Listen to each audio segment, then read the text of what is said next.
ጤና ይስጥልን ውድ የፍንፍኔ መልቲሚዲያ አድማጭ ተመልካቾች የከበረ ሰላምታችን ባላችሁበት ቦታ ይድረሳችሁ። በመንግስትና በህወሓት መካከል የሚካሄደው ንግግር ተራዘመ። የኢትዮጵያ መንግስትና ህወሓት ባለፈው ሳምንት ደቡብ አፍሪካ ውስጥ የሰላም ስምምነት ከተፈራረሙ በኋላ በናይሮቢ የቀጠለው ንግግር እስከ አርብ ሊቆይ እንደሚችል ተነገረ።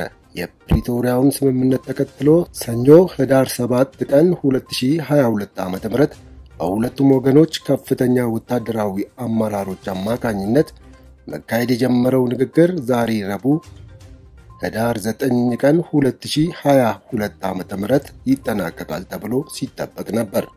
በኬንያ የኢትዮጵያ ዲፕሎማት እንደተናገሩት በኢትዮጵያ መንግስት ባለስልጣናትና በህወሓት ተወካዮች መካከል እየተካሄደ ያለው ንግግር እስከ አርብ ማለትም ህዳር 11 ቀን 2022 ዓ.ም ድረስ ይቀጥላል። በተጨማሪም በኬንያ የውጭ ጉዳይ ሚኒስቴር ውስጥ ያሉ ምንጮች ንግግሩ ዛሬ ረቡዕ እንደማይጠናቀቅ አረጋግጠዋል።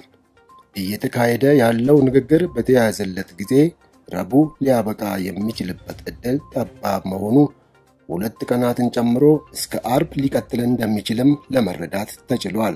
ኬንያ ናይሮቢ ውስጥ በሁለቱ ወገኖች ከፍተኛ ወታደራዊ አመራሮች መካከል እየተካሄደ ያለው ንግግር በዝግ እየተደረገ ሲሆን እስካሁን ስላለው ሂደትና ስለደረሱበት ውጤት የተባለ ነገር የለም። ውይይቱ ወደሚካሄድበት የናይሮቢ ካረን ሞራን ማዕከል ከሁለቱ ወገኖችና ከአሸማጋዮቹ በስተቀር መግባት የማይቻል ሲሆን በንግግሩ ማጠቃለያ ላይ ለጋዜጠኞች መግለጫ ይሰጣሉ ተብሎ ይጠበቃል።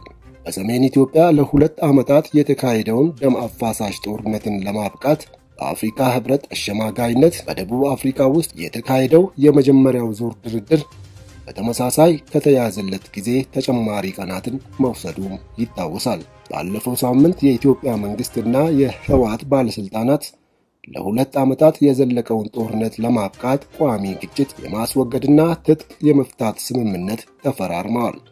ደቡብ አፍሪካ ፕሪቶሪያ ውስጥ የተደረሰው ስምምነት ደም አፋሳሹን ጦርነት ለማስቆም የእርዳታና መሰረታዊ አገልግሎቶችን ለማስጀመርና የሀገሪቱን ድንበርና የግዛት አንድነት እንዲሁም ህግ እንዲከበር የማድረግ ዓላማ አለው። ለ10 ቀናት የቆየውና በኢትዮጵያ መንግስትና በህወሓት ተወካዮች መካከል ሲካሄድ በቆየው ንግግር ማብቂያ ላይ ሁለቱም ወገኖች የደረሱበትን 12 ነጥቦችን የያዘ ባለ 2 ገጽ ስምምነት በጋራ ይፋ አድርገዋል። ከዚህም በኋላ ሁለቱም ወገኖች ስምምነት የተደረሰባቸውን ጉዳዮች ተግባራዊ ለማድረግ በሚያስችሉ ጉዳዮች ላይ ለመነጋገር ተከታታይ ንግግሮችን ለማድረግ መስማማታቸውን ገልጸው ነበር። በዚህም መሰረት ትጥቅ መፍታትን፣ የሰብአዊ እርዳታ አቅርቦትን፣ መሰረታዊ አገልግሎትን ማስጀመርና ሌሎች ጉዳዮችን በተመለከተ ለመነጋገር የሁለቱም ወገኖች ከፍተኛ የጦር አዛዦች ናይሮቢ ላይ እየተነጋገሩ ይገኛሉ። የፌደራል መንግስቱን የመከላከያ ኃይል በመወከል ኢታማዦር ሹሙ ፊልድ ማርሻል ብርሃኑ ጁላና የትግራይ ኃይሎች ዋና አዛዥ ጀነራል ታደሰ ወረደ በተገኙበት ሰኞ ህዳር 7 ቀን 2022 ዓ.ም በናይሮቢ ንግግሩ ተጀምሯል።